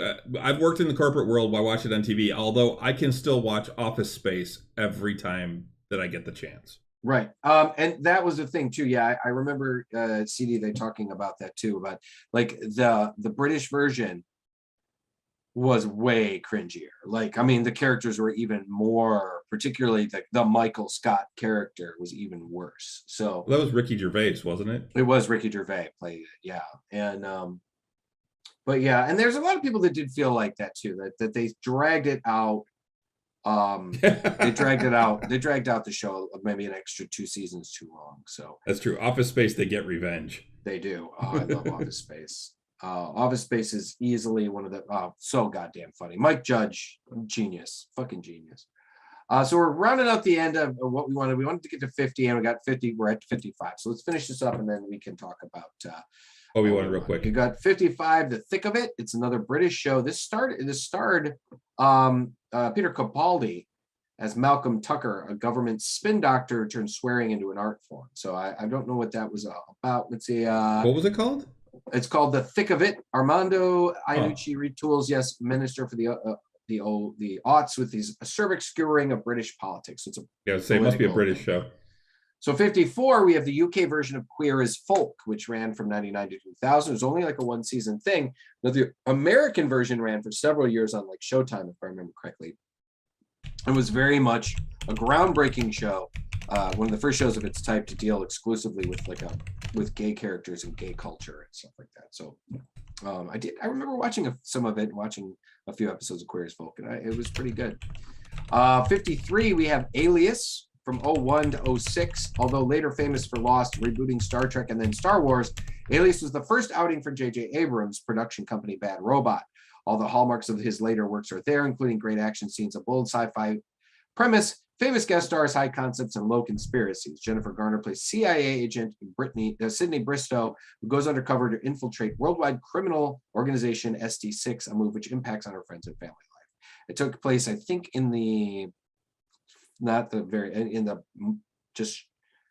almost the immediate future, if I remember correctly. Now, this show, number 52, was easily one of my favorite shows. These next couple ones are easily some of my favorite shows. Fringe, which ran from 08 to 13. Which we know someone who was on one of the episodes of Fringe. Yes, we do. We actually do. Your former sister-in-law. Yep. Was on an episode. At first, it looked like a simple update of the X-Files, but J.J. Abrams' FBI versus Weird Phenomena show briskly evolves a unique premise. Field agent Olivia Dunham, disturbed scientist Walter Bishop, and his roguish son Peter join a task force investigating events that hinge on fringe science. An arc involving parallel universes and time travel gives us multiple versions of the characters and alternative timelines to follow. There's a beautiful relationship between the quirky characters, and you throw in Leonard Nimoy as a recurring villain. You have 100 episodes of super smart sci-fi. Now you can see this, I believe, on the Peacock now, because it was streaming anywhere for quite a while. It is an excellent show. The character of Walter Bishop, surprises me that it'd be on Peacock, because I think that was a Fox show. It was. So it's either on Peacock or on Paramount. I think it's on Peacock. But Leonard Nimoy, it was one of the last things he did before he died. Walter Bishop was played by. Is it on? No, it's on Prime, but you got to pay for it. No, it's free. Actually, you know what it is? It's on the IMDb app, and the first season is free, if I remember correctly. So, and you got to watch it with commercials, but it is on, I believe, on the Peacock. So, and Walter Bishop was one of the best characters. He's this awesome mad scientist character. And he was played by the actor who played the Steward of Gondor in Lord of the Rings. I'm blanking on his name right now. Coming up on the last couple ones here for the night. Number 51 from 94 to 09, ER. The show that made George Clooney and Noah Wiley's careers, and it ran for a staggering 15 years. It started as a film script by Jurassic Park author Michael Crichton, who had the experience of working as a physician in 74. It finally found a home on TV in the mid-90s and quickly became appointment viewing. Excellent characterization and not a few shocks, kept fans hooked for years. I loved this show. I did too. I didn't watch the whole 15 years. I did. I watched it for maybe the first 5 or 6, I think. I did. I watched it and then I kind of got bored when Clooney was gone, and Anthony Edwards was on there too, wasn't he? He was for years. Yeah. For like 50, but not. I think he left like in year 12 or something. Yeah. When Noah Wiley's character became like the head of everything, that's kind of when when he became really chief of medicine or whatever it was. Yeah. I mean, he started off as he was the med student. Yep. Yeah. I thought that was really cool. We got to see that character really grow throughout his entire career. It was pretty cool. Oh yeah, I'm betting House is going to be on this list, CD. I'm sure House is on this list at some point. Number 50. I was actually surprised Fringe was as high as it was. Sure. Number 50, one of the most maligned sci-fi shows of all time. One of the shows that just did not get a fair shake. Firefly? Absolutely. Firefly. Snatched from us too soon by a combination of network stupidity, scheduling, and a lack of foresight, Joss Whedon's space western is sparky and witty, but carries a heavy heart. The crew of the Serenity are a disparate mixture of fugitives, crooks, and war vets in an alien-free universe. They were just gelling into one of the most intriguing ensembles on TV when the show was cruelly axed. Now, we did get we did get a movie out of it called Serenity, but Thanks to fan outcry, which was, although appreciated by the fans, it didn't do exceedingly well. It still was just, I mean, honest to God, it's really just a fantastic show, a fantastic setting. that I really wish we would see more of. Now, there have been hints about a revival of the show with a whole different cast, basically a show like within the setting, but with a whole new cast. And I don't think it'll work. It's that lightning in a bottle thing. You won't get it a second time. I'd be willing to give it a shot, you know. But everyone's going to compare it to Firefly. Whatever they do, they will be comparing it to Firefly, and that cast had that magic. It certainly did. And I don't think they're going to be able to repeat that. I think if they were to do it, they wouldn't be able to do another like show about an intrepid group of, you know, smugglers that travel around. It'd have to be something completely different set within that setting, because it'd have to be told from the other side, you know, because they were people that fought on the rebel side that lost. It'd have to be the brown coats. Like the brown coats. It'd have to be like maybe something, you know, like that. Speaking of, you know, as soon as we move on, I was talking to one of my coworkers today, and I was saying that one of the cool things about Obi-Wan as we move into talking one last thing on Firefly.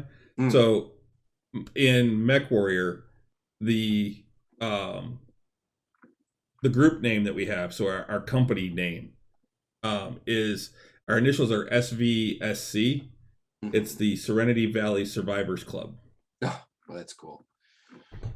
So anyway, one of the things that I would love to see and would be like people in, like, characters in the Star Wars universe that are supportive of the Empire because they just don't know. Because we kind of see that in this episode. So it's not even so much that they just don't know. It's that idea. So yes, in this episode, Obi-Wan escapes the planet that he was on with Leia. And they go to this mining colony, and we do get to see like Leia kind of like, can't you make this thing go any faster? You know, we get to see that little bit of princess in her, you know. Yeah, well, and she asks about what the Force is like, and and things like that. So, but but they get to this planet. They're supposed to meet up with somebody because the fake Jedi told them that there'd be somebody there to help them. Kumail Nanjiani. Yeah. Was it Kel or something was his name? I cannot remember. Anyway, so the I thanks, Bob. I'm glad that you still love the unit name. Because he's in my unit. I actually came up with that unit name. But anyway, so they get to this mining planet. They're trying to get away. Nobody shows up. Obi-Wan's like, nope, I knew it. I shouldn't have trusted him. And they're going to start walking. Well, then they come across a transport, and Leia just starts waving them down. And he's like, what are you doing? Yeah. Yeah. And so they go to get, the guy's like, yeah, just hop in the back. I'll take you to the port. No problem. Right. And I looked at Renee. I'm like, you never trust the mole men. Yeah. Because he did. He looked very much it sounded like Seth Rogen, honestly. I think no, it's Zach. What's his name from Scrubs? The main guy from Scrubs. Huh. Okay. Anyway, so but when Obi-Wan walks around the back, he's got the Imperial emblem on the back of his thing, and then I saw an article about it. This is very reminiscent of just running across someone and finding out that they would sell you out to the Nazi party at the drop of a hat. Right. No, it seemed to me more so like that they encounter this guy, and the Empire is the governing force at the moment. They're the guys in charge, and he was like, oh, nothing wrong with a little order, right, guys? Now, I mean, I liken it to the idea, like, most of the time in a lot of these planets, we're seeing it's the outer rim. It's the fringe of the galaxy. Mm-hmm. It's the people they're poor, they're downtrodden, they're struggling to get by on these planets where, you know, of course, the Empire is doing some pretty, you know, nasty shit to try and keep order. They're trying to keep people under control. The farthest points from their power base. Right. If you're on Coruscant and you're rich and you're compliant and you're following the rules, you're probably not getting fucked with. Like your lifestyle probably isn't changing all that much. But out on the outer rim, out on where the people kind of live a more free lifestyle, they're the ones that are suffering the most. And I was thinking to myself, I think it would be really neat to see a show where they, like a bunch of one-offs, where they have people encountering the darker side, for lack of a better term, of the empire. The part where they suddenly where some rich trader who has got his business, or some rich guy that's got his business, got all kinds of different, his fingers in all different kinds of business. He starts seeing, oh, this is suffering a little bit over here. I wonder why. And it's because of the things that the empire is doing. And then he realizes, but that's kind of fucked up. And then he realizes more, and then he realizes more, and then holy shit, they're slowly taking our freedoms and taking what the Republic was built on. And I just think that would be something that's really fucking cool to see these people realize that the empire is actually not great. But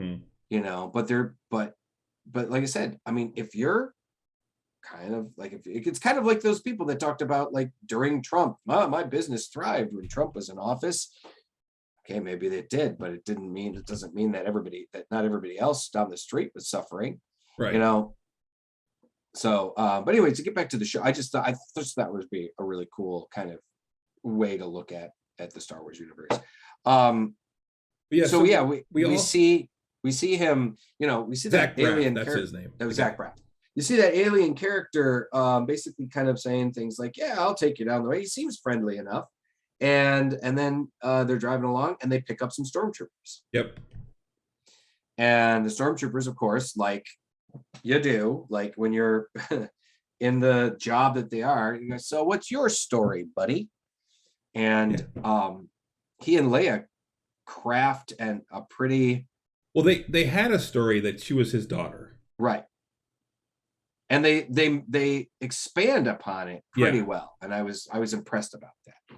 And he actually calls her Leia, though, after saying her name was like Lita or something like that. Lula, yeah. And he calls her Leia. And the stormtrooper actually catches it. Yeah. And says, I thought you said her name was Lula or whatever. And he's like, Leia was her mother's name. I told you that, I'm still having a hard time, blah, blah, blah. And then there is honestly one of the most heartfelt moments I've seen in TV in a long time. Yeah, for sure. Is the way Ewan McGregor talked about and portrayed this was fantastic in that every time I look at her, I see her mother's face. Right. Exactly. And the way that he delivered that, you could just tell how much love he actually had for Padme. Yeah, because there were some people that have said, like, at one point she actually asks him, "Are you my real father?" Yeah. And there were some people that had actually there's a fan theory that she's actually, that Obi-Wan is actually the father of the kids. And I don't think that that's the case, but there are a lot of theories out there that is the case. That he actually fathered the twins. And I don't know. I don't think so. I think that's just something that people wanted. But I do think that he loved her very much. Mm-hmm. But he loved Anakin too. He did. He loved them both. But anyway, so those stormtroopers get out at their base. They pass it off. They believe it. Yeah. They believe at least enough.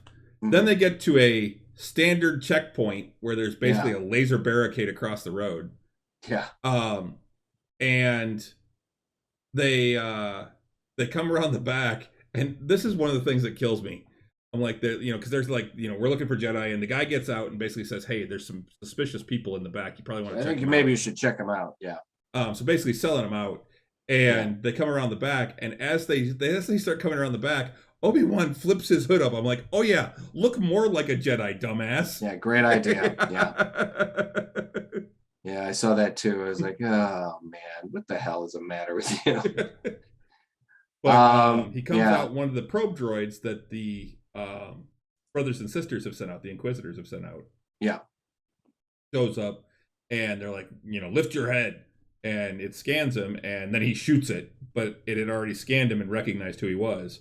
Mm-hmm. And sent the transmission back. He then proceeds to gun down every one of the stormtroopers. Right. And grab Leia and take off. And then they get to the laser barricade. This killed me. They get to the laser barricade. And he goes to turn it off and doesn't turn off. He then shoots it and it shuts down and they run through. And then they do an aerial shot where you can see he could have just ran around the fucking tower. On one side. Yeah. I'm like, and even Renee's like, where the fuck didn't he run around the tower?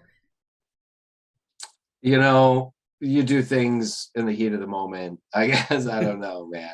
But then a troop transport shows up and a bunch of stormtroopers get out. And he's like, oh, damn. Yep. So they surrender. And then this Imperial officer comes out. And she's standing there as they've got Obi-Wan on the ground. And then she proceeds to shoot every one of the stormtroopers. In the back. Yeah. And says, come on, let's go. And she's actually the one that was supposed to be meeting them. Right. And then she was, and apparently she really was an Imperial officer. I mean, that's her cover, Yep. And it was actually played by Indira Varma. Right. And she was in... Varma. Yeah, she was on Game of Thrones. She played interestingly enough, played the wife or the sister? No, the wife of the character that the guy from The Mandalorian played. Yes. On Game of Thrones. Yes. He was the Viper. She was his wife. Oh, his mistress. Mistress. And I was like, oh, that's kind of a cool kind of roundabout way. I meant to look up. I'm looking it up now. I want to see what the fuck was her name. He's Pablo Pascal, but I know. Yeah. No, I meant her name on there. Game of Thrones. Yeah, because she was the leader of the Sand Snakes. Right. Yeah. So like her daughters. They were all her daughters. Well, she was a Sand Snake too. Right. Yeah. Oh, she's the voice of Lady Allura on Vox Machina. Yeah, that's right. She is. I forgot about that. Yeah, me too. I forgot that too. But anyway, there it is. Ilaria Sand. But it was just kind of cool to see her in it and stuff too. Yeah, so she gets them back to town. They're locking everything down because they know Obi-Wan's there. So the Inquisitors send a thing out saying basically don't let anyone out. And then they proceed to head out. And they've also informed Lord Vader, who we have seen at this point in the show. And he has actually talked to Third Sister and said basically that he's putting her in charge of finding Obi-Wan, and that if she succeeds, she gets to be the new Grand Inquisitor, and if she fails, then she won't live to regret it. Correct. And so Fifth Brother still is like, nope, that's my seat. And she's like, no, I've already talked to Vader and blah, blah, blah. And then he basically tells Vader that they found Obi-Wan before she can. And it's the whole infighting of the Sith. Right. A lot of backbiting and stuff like that. Trying to step on other people to get ahead. And, but anyway, they all take off for this planet. And they get there, and you see at one point, it's dark, and they're about to escape into this secret passage, and Obi-Wan has this like moment where he like almost falls over, and then he's like, no, take Leia, I'll distract him, you get her out. And what he was sensing was that Vader was there. Right. And they show Vader walking down the street and just randomly grabs somebody from inside of a house, yanks them out through the open window, the window, and chokes them on the street as he's walking. And then the guy's kid walks out, and he just reaches over and snaps the kid's neck. Yeah, it was intense, man. I was like, holy shit, they're not fucking around. I mean, like seriously, they're not fucking around. He is evil at this point. He is, I mean, and I think, in all honesty, it was really appropriate, because a lot of people, I feel that there weren't that many times where you could really understand that how evil Vader had become. Mm-hmm. And this is one of them. This was that point, you know. Well, and then you see it even more because him and Obi-Wan do have a face-off, which I have a problem with, because in New Hope, when they face off, the thing that Vader says is, "When I left you, I was but the learner. Now I am the master," which basically, to me, says they have not met in the 20 years since. Okay, so my and I see what you're saying on this, and because at this point, Vader is a master. He is not. Sure. I think what it would basically, and I don't disagree with how that this is kind of a weaker point, but or kind of a bit of a fuck up on their part. But I think, you know, honestly, he has been trying to find Obi-Wan for 10 years. He has been searching the galaxy for him.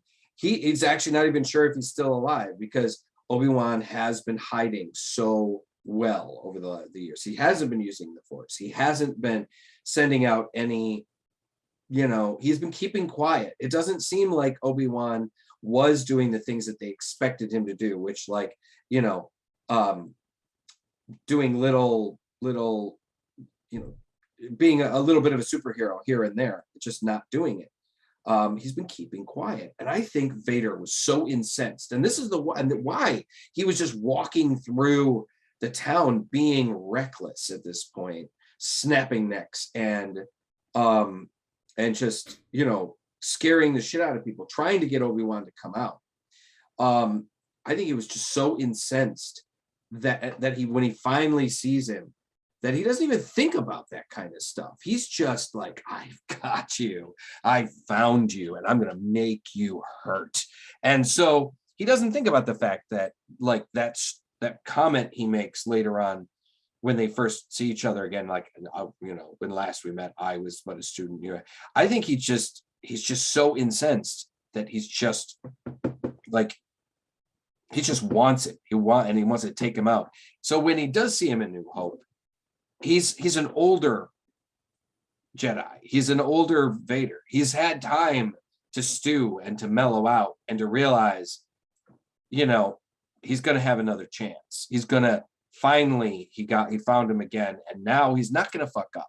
He's going to kill Obi-Wan, and he's not going to be quite so reckless about it. Because he was being fucking reckless. Yeah. Well, and then, you know, when they do finally have their fight, Vader knocks down this block or this like barrel of looked like metal pieces, mm-hmm.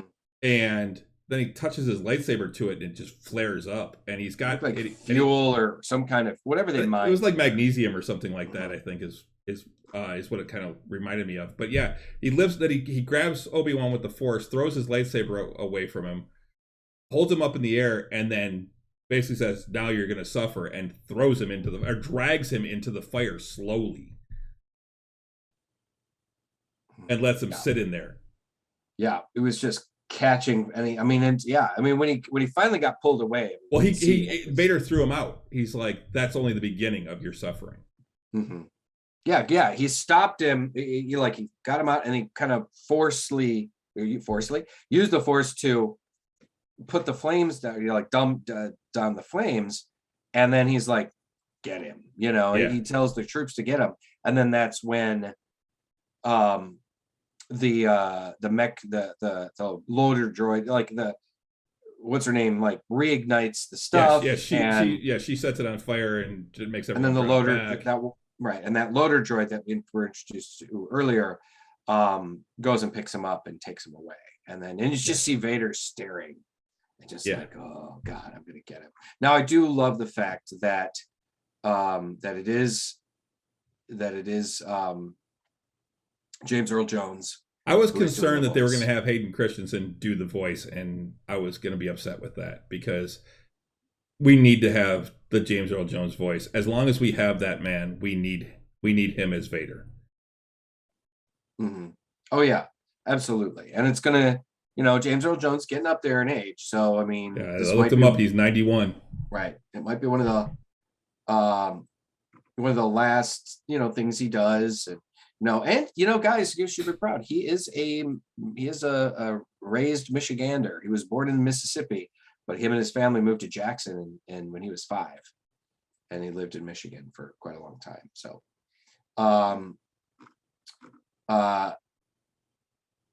it is Hayden Christensen under all the makeup and in the things where they're, I believe he is in the suit. He's doing all the body work. Yeah, whoever was in the suit, whether it was Hayden Christensen or whatever, I think did a good job though of doing the Vader walk. Yeah, I thought they did a good job of the presence of Vader. Well, it's interesting too because David Prowse was quite tall. He was a very big man. He was well over 6 feet tall. I think he was 6'6". Yeah, he was quite tall. I don't think Hayden Christensen is quite that tall.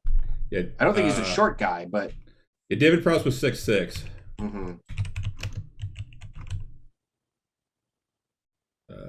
Christensen height. He is 6 foot. Okay, so he's my height, and he's playing Vader. So they're obviously shooting him to look taller. But I guess I kind of like, even though Christensen has been much malaligned for the role and for what he did, I think that I kind of like the symmetry of him coming in and playing Vader.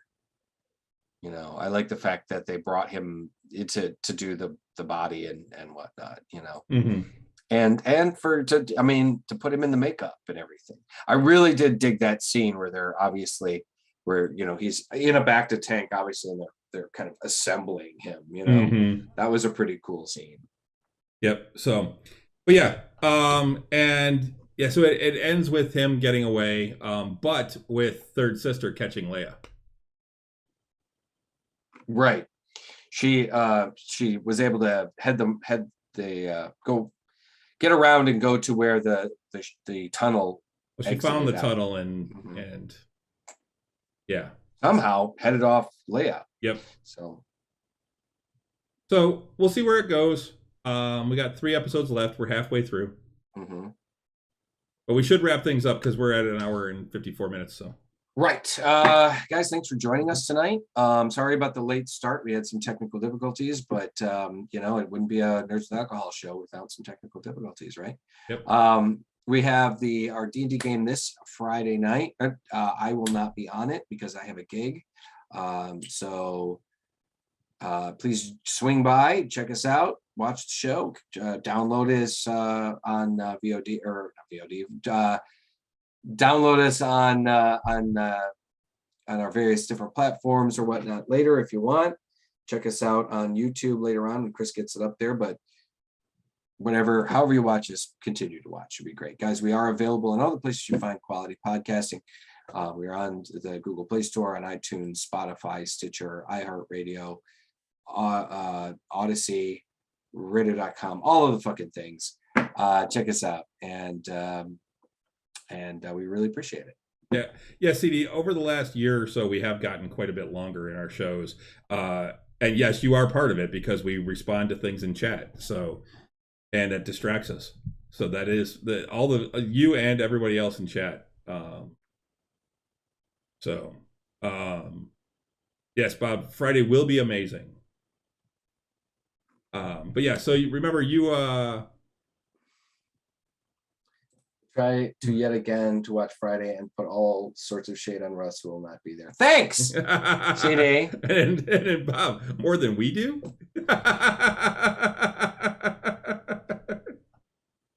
God damn. But yeah, so remember you can watch us wherever our or follow us wherever on most of the social medias. We're on Facebook, Nerds with Alcohol Show. We're on Twitter at Drinking Nerds, Instagram Drinking Nerds, and YouTube Drinking Nerds. Pretty much search for Drinking Nerds. You'll be able to find us. Should be able to find us. Yep. Here's hoping. So, yes, Russ smites you all. Absolutely. All right. So I think that's gonna about do it. Absolutely. That should do it. So, until next time. Until next time. Slancha. Chop. Yeah. Oh, that'll do it. That'll be all right. All right. Have a good week, everybody. Good night.